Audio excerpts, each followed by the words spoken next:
आज एक बहुत ही गहरी और दार्शनिक कहानी की बात करते हैं। ये कहानी है न्याय की और इसके केंद्र में है खुद मृत्यु के देवता यमराज। ये तो हम सब जानते हैं कि मृत्यु अटल है, उसे कोई टाल नहीं सकता। लेकिन सोचिए जरा, क्या हो जब खुद मृत्यु के देवता को ही अपने सबसे बड़े नियम पर शक हो जाए? बस यही वो सवाल है जो इस कहानी की नींव रखता है। तो चलिए कहानी में थोड़ा और अंदर चलते हैं। यमलोक, सोचिए जरा कैसी जगह होगी। एक ऐसी जगह जहां पूरी तरह से शांति है, एक ऐसा सिस्टम है जो कभी टूटता नहीं। यहां चित्रगुप्त हैं जो हर एक प्राणी के कर्मों का हिसाब किताब एकदम सटीकता से रखते हैं। सब कुछ तय है, सब कुछ परफेक्ट है। लेकिन इसी परफेक्ट सिस्टम में पहली बार इसके मालिक के मन में ही एक शक पैदा होता है। एक ऐसा सवाल जो यमलोक की सदियों पुरानी शांति को भंग करने वाला था। यमराज का ये सवाल अचानक आया, और ये सिर्फ एक सवाल नहीं था, ये तो ब्रह्मांड के न्याय की बुनियाद पर एक सीधी चोट थी। इस एक सवाल ने सब कुछ बदल कर रख दिया। सोचिए वहां कैसी खामोशी छा गई होगी, और फिर एक लंबा सन्नाटा टूटता है चित्रगुप्त के सिर्फ एक शब्द से।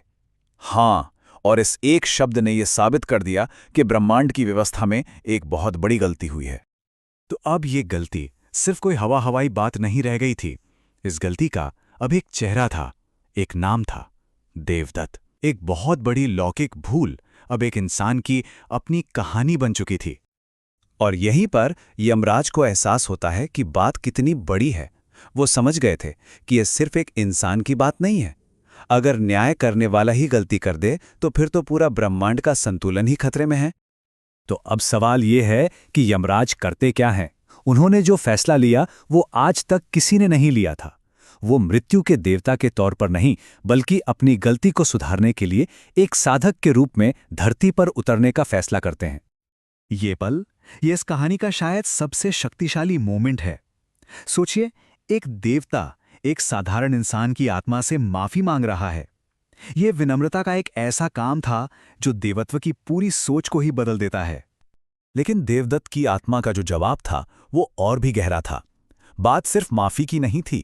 आत्मा ने कहा कि अन्याय चाहे एक पल का ही क्यों ना हो, वो अमरता जैसी चीज पर भी एक धब्बा है। मतलब ये बातचीत अब सिर्फ माफी से बढ़कर न्याय के उसूलों तक पहुंच गई थी। और इस एक बातचीत ने सब कुछ बदल दिया। ब्रह्मांड के नियमों में एक बहुत बड़ा, एक बुनियादी बदलाव किया गया। न्याय का एक नया अध्याय लिखा गया। तो क्या था ये बदलाव? एक नया कानून बनाया गया, न्यायपूर्व समीक्षा। इसका मतलब यह था कि अब से किसी की भी मृत्यु का आदेश देने से पहले यमराज खुद उसके कर्मों को तौलेंगे, ताकि देवदत्त जैसी गलती फिर कभी ना हो। तो ये कितना बड़ा बदलाव था। पुराना सिस्टम एकदम सीधा था, लिस्ट देखो और सजा दो। लेकिन नई व्यवस्था में सोचने, समझने और करुणा के लिए जगह बनाई गई। और पता है, यहीं से वो कहावत जुड़ी है कि कभी कभी मौत आने में देर हो जाती है। कहते हैं ऐसा इसलिए है क्योंकि अब यमराज फैसला लेने से पहले सोचते हैं। देखिए कैसे एक पौराणिक कहानी हमारी रोज की बातों का हिस्सा बन जाती है। तो आखिर में इस पूरी कहानी से क्या सीखने को मिलता है? इसका असली संदेश क्या है? ये कहानी मृत्यु से ज्यादा करुणा के बारे में है। ये है इस कहानी का दिल, कि सबसे बड़ी ताकत भी न्याय के नीचे है। और असली न्याय वो नहीं जो सिर्फ नियमों पर चले, बल्कि वो है जिसमें दया और करुणा के लिए जगह हो।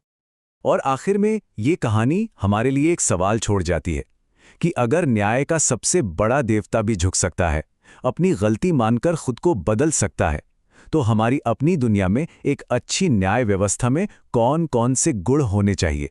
इस पर सोचिएगा जरूर।